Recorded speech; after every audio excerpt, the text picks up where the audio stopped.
दोस्तों नमस्कार। मुंबई हाईकोर्ट ने सेशन कोर्ट के फैसले को पलटते हुए आर्यन खान को आज जमानत दे दी। शुरुआत में एनडीपीएस की विशेष अदालत, उसके बाद सेशन कोर्ट और अब हाई कोर्ट, 3 अदालतों में तकरीबन 10 दिन जिरही होती रही बीते 25 दिनों से, जब से आर्यन खान जेल में है।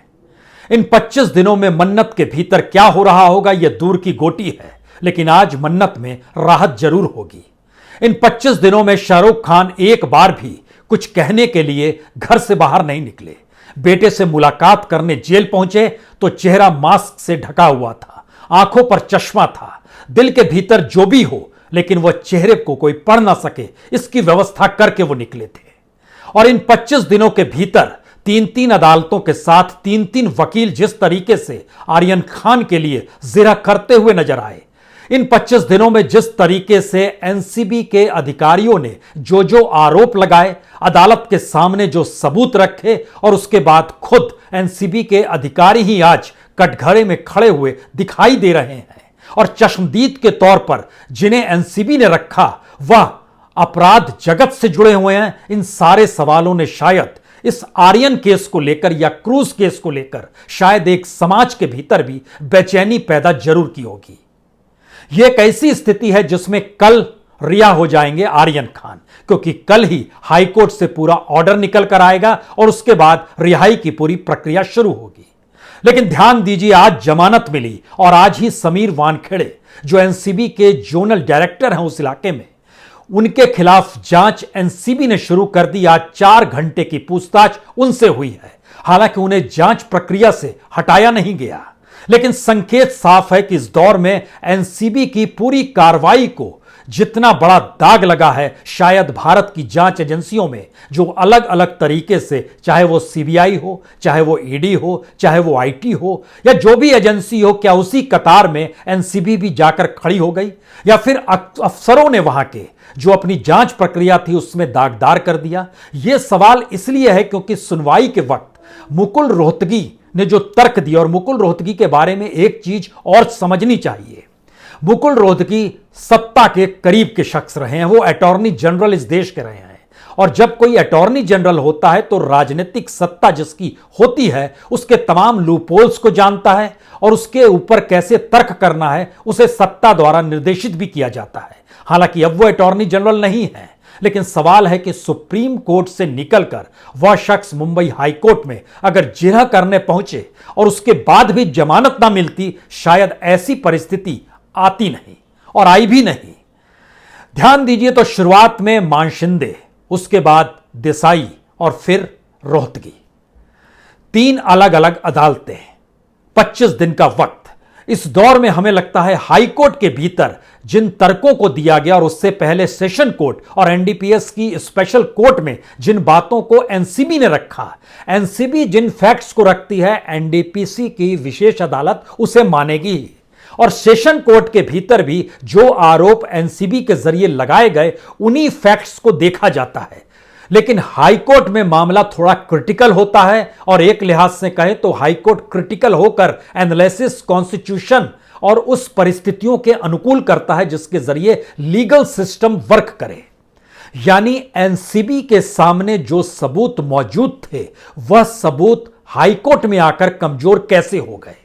यह इसलिए महत्वपूर्ण है क्योंकि पहली ही जिरह में 2-3 सवाल खुले तौर पर जो मुकुल रोहतगी ने उठाया, वो शायद एनसीबी की उस पूरी धारणा को एक सिरे से खारिज कर देता है जहां पर गिरफ्तारी हुई। और सवाल पहली बार इस जिरह के जरिए यही उठा, क्या जो अपराध नहीं हुआ, गिरफ्तारी उसमें हो गई? क्योंकि गिरफ्तारी को लेकर जो पंचनामा तैयार किया गया और उसमें जो धाराएं लगाई गई और जो जिरह की जा रही थी, दोनों में 2 दिशाओं का अंतर था। यानी जो आप कह रहे हैं और जिन पंचनामा को आपने तैयार किया है, अगर उसमें मेल नहीं खाता है, तो यही बात मुकुल रोहतगी अपने तौर पर लगातार करते रहे, जो डॉक्यूमेंट्स बताते हैं कि गिरफ्तारी गैर कानूनी है। और गिरफ्तारी गैर कानूनी इसलिए है क्योंकि जो अपराध किया ही नहीं गया उसके तहत गिरफ्तार कर लिया गया। जो धाराएं लगाई गई, इसमें समझने की जरूरत है 8C और 20B, इसके जरिए खरीद का जिक्र होता है। जो खरीदा वहां गया ही नहीं, कोई कैश की बरामदगी की ही नहीं गई और किसी के पास से ड्रग्स मिला ही नहीं। जो आर्यन खान का मसला था, अरबाज के पास का जिक्र 6 ग्राम का बार बार किया जा रहा है, लेकिन उसके साथ जानकारी में होना इसका भी जिक्र किया गया, जिसको लेकर मुकुल रोहतगी ने उसको भी कैसे खारिज किया यह हम बताएं। उससे पहले देखिए धाराएं, तीसरी धारा थी 27 यानी खपत की, वह भी मिसमैच कर गई। चौथी धारा थी 28 की अपराध करने के प्रयास की, वह भी खारिज हो गई। कोई अपराध तो किया नहीं जा रहा था, क्रूज था, किसी ने इनवाइट किया, उस इनवाइट के जरिए एंटरटेनमेंट का सवाल था। 1300 लोगों की मौजूदगी थी, चुन के 11 लोगों को पकड़ा गया, 14 लोगों को पकड़ा गया, 3 लोगों को उसी रात छोड़ दिया गया। 2 दिन पहले उन 11 लोगों में से भी 2 लोगों को छोड़ दिया गया और अब इन 3 लोगों को जमानत दी गई, जिसमें आर्यन है, मुनमुन है और अरबाज मर्चेंट है। सवाल यह है कि चौथी धारा जो थी, जो सबसे महत्वपूर्ण थी, वो धारा 29 थी, जिसमें उकसाना और साजिश का जिक्र था। लेकिन कोई साजिश के तहत क्रूज पर क्यों जाएगा, यह सवाल भी उठा। और आखिरी धारा थी 35, जिसमें था कि दोषपूर्ण मानसिक स्थिति का एक अनुमान लगाने की बात होती है, यह भी बात नहीं टिक पाई। तो जो धाराएं लगाई गई, और चूंकि आर्यन को इस बात की जानकारी नहीं थी कि अरबाज के पास क्या है, और एनसीबी कह रही थी कि अरबाज के पास प्रतिबंधित पदार्थ है और इसकी जानकारी अरबाज आर्यन को थी, इसीलिए इसको माना जाता है अपनी जानकारी में ड्रग्स को रखना, जिसको कॉन्शियस पोजीशन कहते हैं, यह भी बात खारिज हो गई।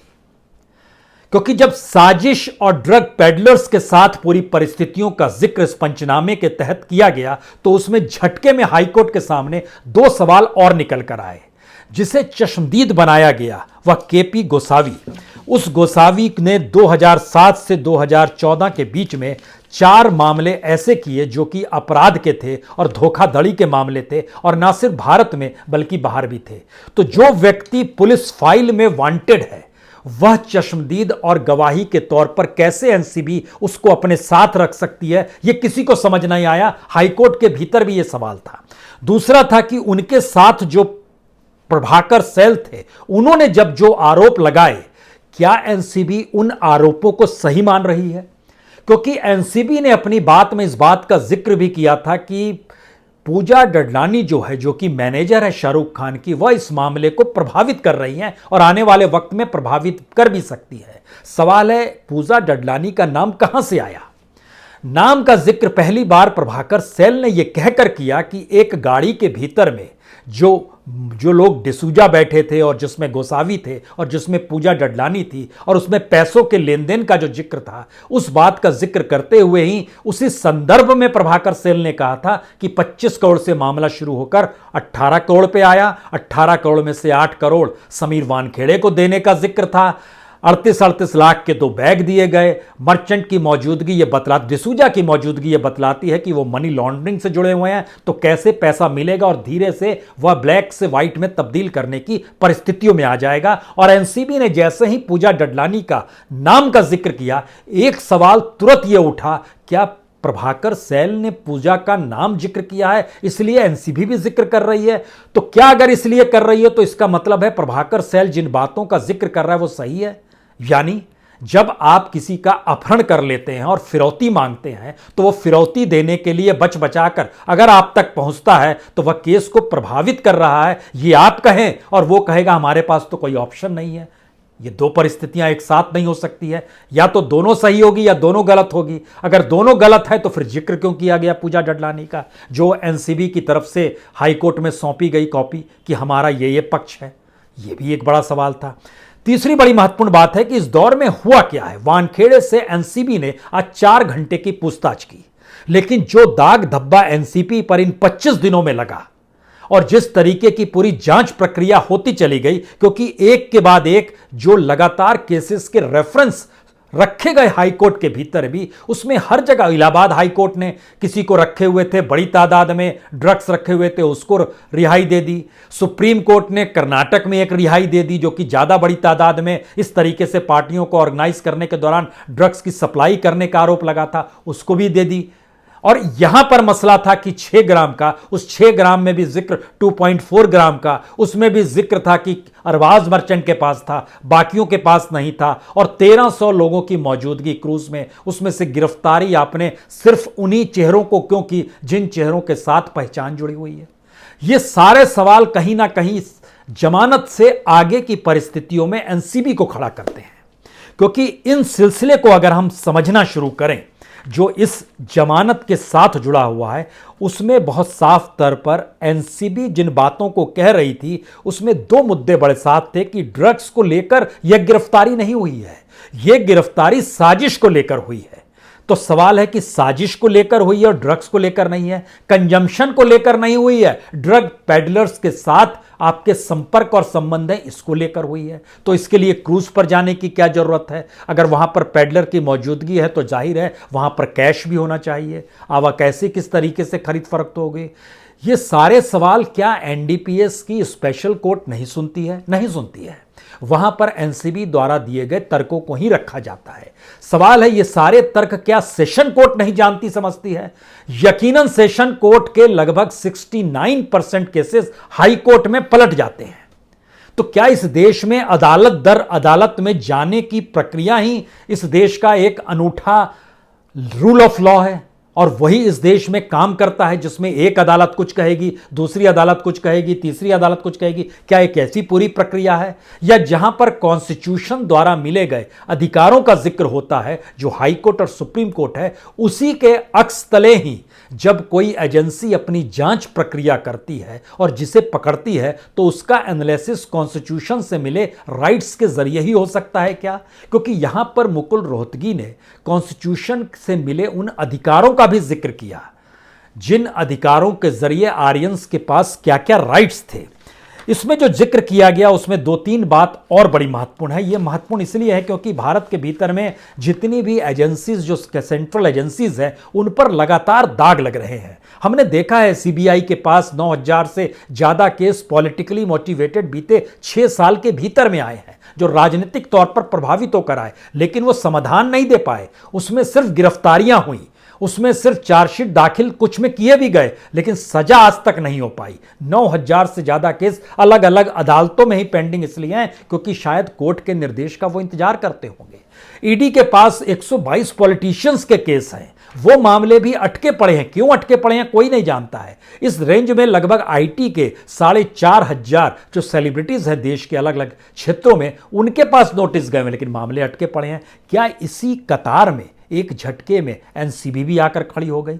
ये इसलिए है क्योंकि जो पंचनामा लिखा गया उसमें बहुत साफ तौर पर रहता है कि पंचनामे के भीतर लिखा गया कि जो सोनिया सिंह और मुनमुन उनके पास से कुछ नहीं मिला। इस बात का जिक्र है जो पेपर रोल किया हुआ था वो सोनिया सिंह के पास था, लेकिन उसको अरेस्ट नहीं किया गया, अरेस्ट कर लिया गया मुनमुन धमीजा को। जो ड्रग्स से लेना देना और मेडिकल जांच जब नहीं हुई, इन सारी परिस्थिति ने बताया क्या शुरू से ही ध्यान सिर्फ साजिश को लेकर था। तीसरी परिस्थिति बतलाती है कि इस दौर में जिन बातों का जिक्र हो रहा था उसमें 41A section of the CrPC, जिसमें ऑफेंस में सजा ही 1 साल है, तो जांच में मदद की गुहार अपने तौर पर कोई भी कर सकता है क्योंकि सजा 1 साल की है। तो क्या एनसीबी को नहीं चाहिए था कि इन लोगों से कहें आप हमको जांच में मदद करें? उल्टे एनसीबी ने मान लिया कि यही सबसे बड़े क्रिमिनल है। और इसके ठीक पैरेलल की परिस्थिति में आई है स्टेट गवर्नमेंट की तरफ से जो मंत्री हैं नवाब मलिक साहब, उन्होंने जब चीजों को रखना शुरू किया तो वह ऐसी मुसीबत एनसीबी के गले की हड्डी बन गई कि खुद उनके जोनल डायरेक्टर को अदालत का दरवाजा खटखटाना पड़ा क्योंकि उन्हें डर लगने लगा कि जो आरोप उन पर राज्य सरकार लगा रही है आज नहीं कल उनकी गिरफ्तारी हो जाएगी।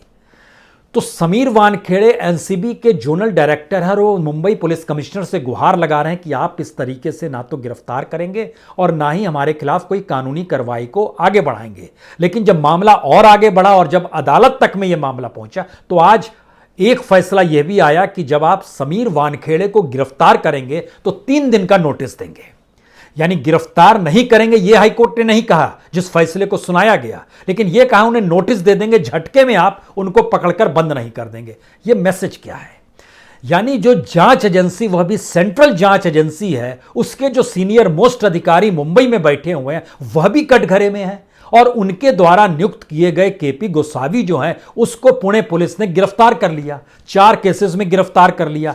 अब जब जांच की प्रक्रिया एनसीबी ने अपने तौर पर शुरू की तो वह आज गोसावी तक नहीं पहुंच पाई, आज वो प्रभाकर सेल तक नहीं पहुंच पाई। प्रभाकर सेल ने कहा उनकी जान को खतरा है। किससे खतरा है? समीर वानखेड़े से खतरा है। समीर वानखेड़े ने कहा हमें भी खतरा है। किससे खतरा है? तो वो बोल रहे हैं सीबीआई और एनआईए से जांच करवाइए। वह अदालत में ये तर्क दे रहे हैं क्योंकि उन्हें लगता है कि राज्य सरकार और मुंबई पुलिस या महाराष्ट्र पुलिस से उन्हें खतरा है, क्योंकि जिन बातों का जिक्र उन्होंने अदालत के भीतर किया वो बात इसलिए महत्वपूर्ण है क्योंकि उसमें बहुत साफ तौर पर लिखा गया कि मेरे खिलाफ अगर कोई जांच करानी है तो आप सीबीआई से कराइए या एनआईए से कराइए। और जिस तरीके से जो एक्ट काम करता है उस एक्ट के तहत मेरे जैसे अधिकारी को लेकर किसी तरह की कोई कार्रवाई बिना मेरे नोटिस में आए हुए आप नहीं दे सकते हैं। ये जो परिस्थिति बनी, इस सब में इलाहाबाद हाईकोर्ट ने चूंकि पिछले हफ्ते तकरीबन 349 केजी गांजा रखने वाले एक आरोपी को जमानत दे दी थी।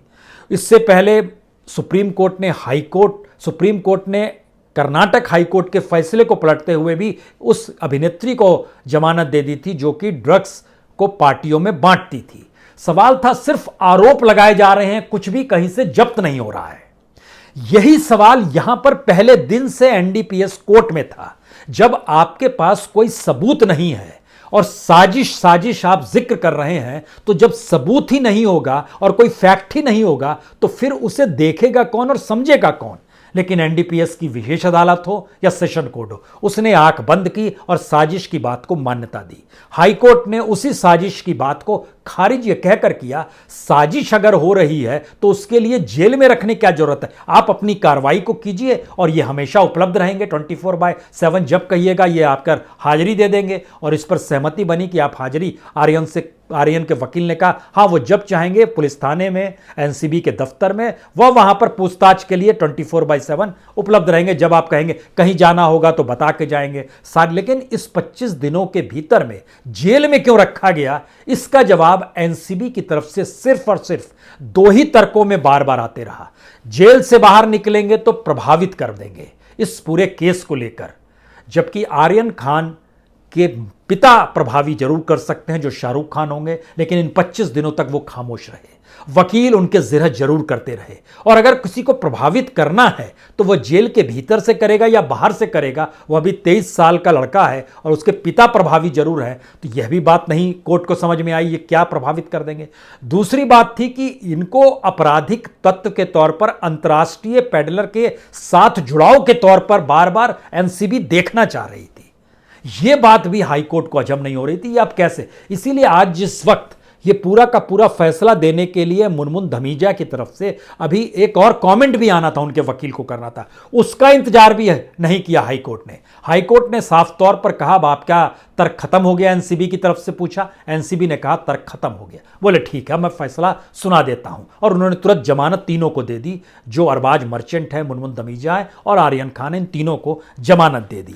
जो आखिरी सवाल सबसे ज्यादा महत्वपूर्ण होना चाहिए इस दौर में, एनसीबी के लेकर जो इस दौर में लेटर्स निकल कर आए, जो आरोप राज्य सरकार ने लगाए, इस दौर में समीर वानखेड़े को जिस रूप में कटघरे में खड़ा किया गया, समीर वानखेड़े को लेकर एनसीबी ने जो जांच शुरू कर दी, ये पूरी प्रक्रिया बतलाती है कि क्या ड्रग्स भारत के भीतर में और मुंबई के भीतर में ड्रग्स का कानून और ड्रग्स को जांच की प्रक्रिया क्या किसी को सौदेबाजी की दिशा में अधिकारी को ले जाती है, जहां वो पैसा वसूलने के लिए करता है, या फिर किसके पास ड्रग्स मिल जाए इसके लिए खुद अगर अधिकारी अपने साथ ड्रग्स लेकर जाए तो उसकी जांच कौन करेगा।